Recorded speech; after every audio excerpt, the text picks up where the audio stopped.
Ora viva pessoal, sejam bem-vindos a mais um vídeo. Hoje nós vamos analisar ao pormenor um final completamente incrível que foi jogado em 1924 pelo José Raúl Capablanca. Vamos a isso.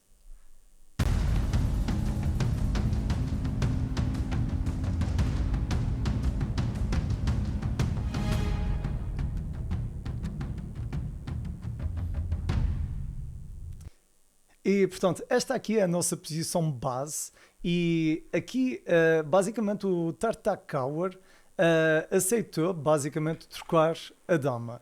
E a questão que prevalece, e é esse o nosso objetivo, é descobrir qual é o melhor plano do ponto de vista estratégico.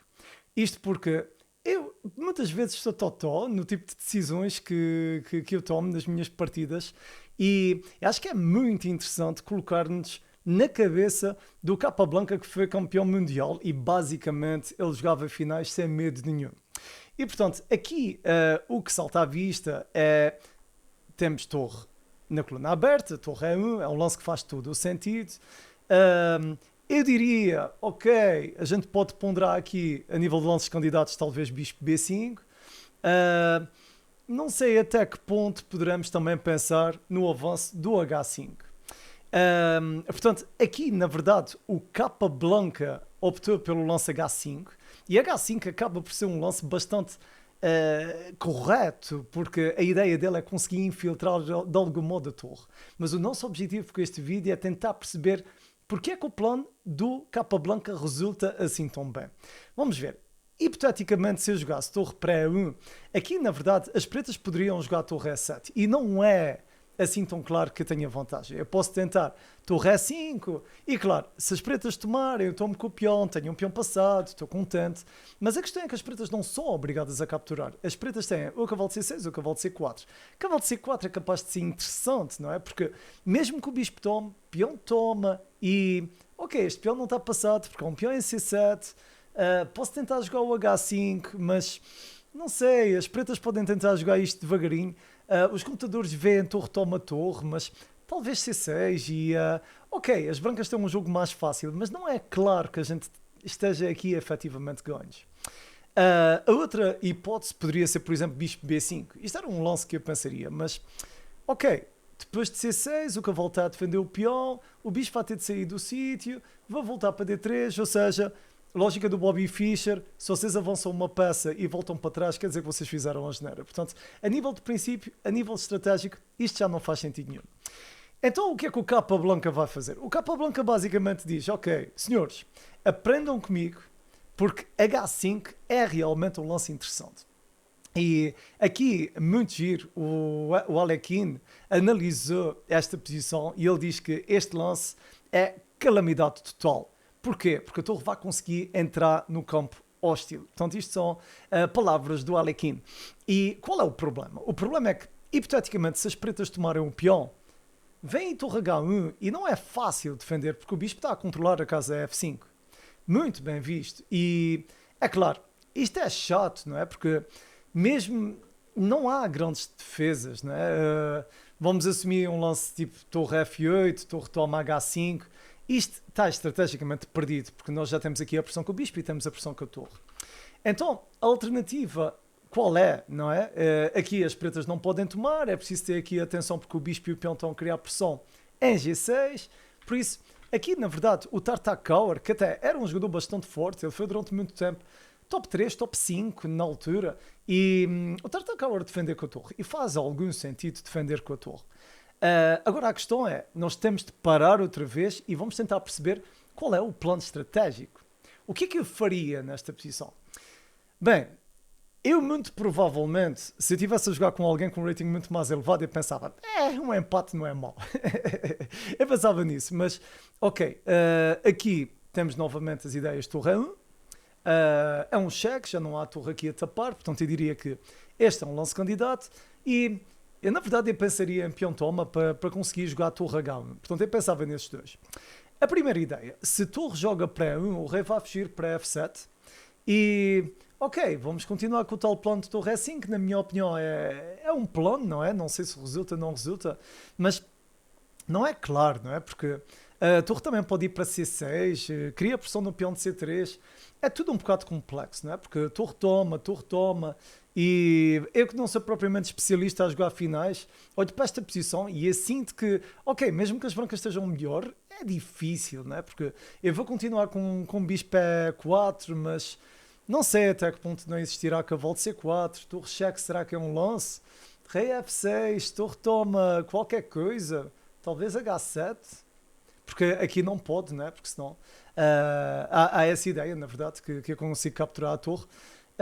E agora peão toma, torre toma.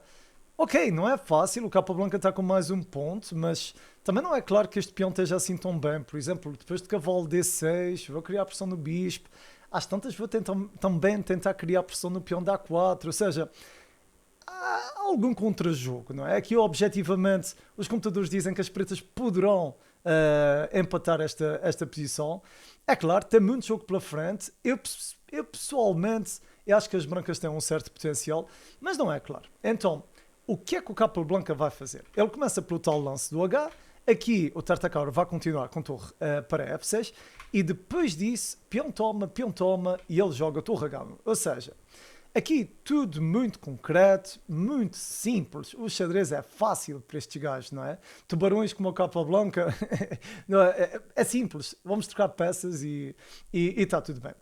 Qual é a lógica desta troca? Esta troca faz todo o sentido, porque a torre em F6 está num posto defensivo, está passiva, não é? Porque está meramente a defender o peão de G6. Enquanto a torre branca tem muito mais atividade do que a torre preta. Além disso, eu diria que aqui as brancas têm também outro argumento, mesmo que esta posição seja empatável, as brancas têm um bispo contra um cavalo. E se repararem, o bispo está centralizado e tem, a nível posicional, tem mais argumentos do que este cavalo, que está lateralizado. E como vocês sabem, os cavalos sofrem muito quando estão nos lados. Isto porquê? Porque este cavalo só tem potencial para jogar para 4 casas. Portanto, aí também temos outra vantagem. Agora, isto é tudo muito bonito, mas aqui as pretas continuam com o rei F8. Não sei se existiria melhor. Pá, não sei se cavalo de C4 é jogável. Se cavalo joga para C4, rei F3 e tentamos aqui devagarinho, não sei, progredir na aula, talvez uma torre na sétima, são tudo lances que fazem algum sentido. Portanto, aqui o Tartacaur, eu penso que pensou bem. E parando aqui novamente a posição, eu pensaria, ok, será que eu tenho torre aqui? Será que eu tenho torre na sétima? Torre na sétima é, na verdade, bem forte. Porquê? Porque se a torre volta para trás, bispo toma. E, na verdade, foi exatamente o que o Capa Blanca fez.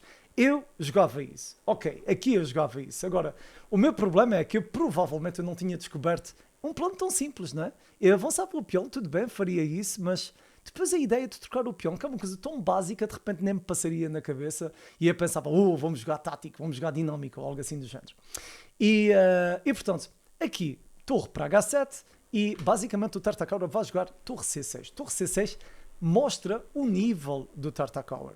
Ele era um bom jogador, porque a ideia é que nós queremos atacar os peões da base e aqui as pretas, ao jogarem torre C6, estão a criar pressão no peão de C3 e ao mesmo tempo há um certo potencial para jogar cavalo de C4 ou cavalo B3. Aqui o Capa Blanca vai continuar de uma forma muito interessante. Se vocês colocarem esta posição nos computadores, os computadores vão dar 0,2, 0,3. Ou seja, os computadores basicamente vão dizer esta posição está igual, isto vai dar no empate morno, não se passa nada. Mas o Capa Blanca segue outro princípio estratégico que faz todo o sentido. Nós temos aqui uma maioria de peões, 2 peões contra 1, e portanto ele quer criar um peão passado. Então o que é que ele vai fazer? Basicamente vai jogar G4. E a ideia é muito simples, poderá haver potencial para avançar com o rei, e eventualmente, se este rei conseguir progredir à frente dos peões, poderá tornar-se um problema. Portanto, aqui as pretas continuam com cavalo C4, e na verdade os computadores continuam a dizer que esta posição é perfeitamente jogável. E depois disso, basicamente, o Capa Blanca, eu por acaso eu pensava mesmo nisto, sinceramente eu jogava isto, mas o Capa Blanca basicamente vai fazer um lance que eu nunca na vida faria. E vocês quiserem, podem parar o vídeo, podem pensar um bocado, porque isto é muito instrutivo, é muito interessante. Antes de irmos ao lance do Capa Blanca, Porque é que rei não é especialmente forte? Basicamente porque o cavalo pode ir para D2, abrindo aqui o caminho da torre, criando pressão no bispo. Vamos assumir que as brancas tentam à força o tal plano estratégico. Se o rei for para H4, existe cavalo F3. E cavalo F3 controla estas duas casas e arrebenta com o meu plano todo, basicamente. Ou seja, é uma chatice bastante grande. Então o que é que o Capa Blanca descobre? O Capa Blanca descobre que aqui, já estou a fazer asneira, aqui existe G5. G5 é tom concreto. E basicamente ele dá hipóteses ao adversário de ganhar um peão. Portanto, isto aqui, o Reti diz que basicamente o Capa Blanca tem confiança no peão passado que vai obter. Portanto, vocês, eu tenho aqui comentários de alguns dos maiores ilustres daquela altura. E também posteriores, né? Portanto, aqui, então, as pretas jogam cavalo para E3, dão cheque, e agora, muito, muito bonito, ele vai jogar rei F3, criando pressão aqui no cavalo.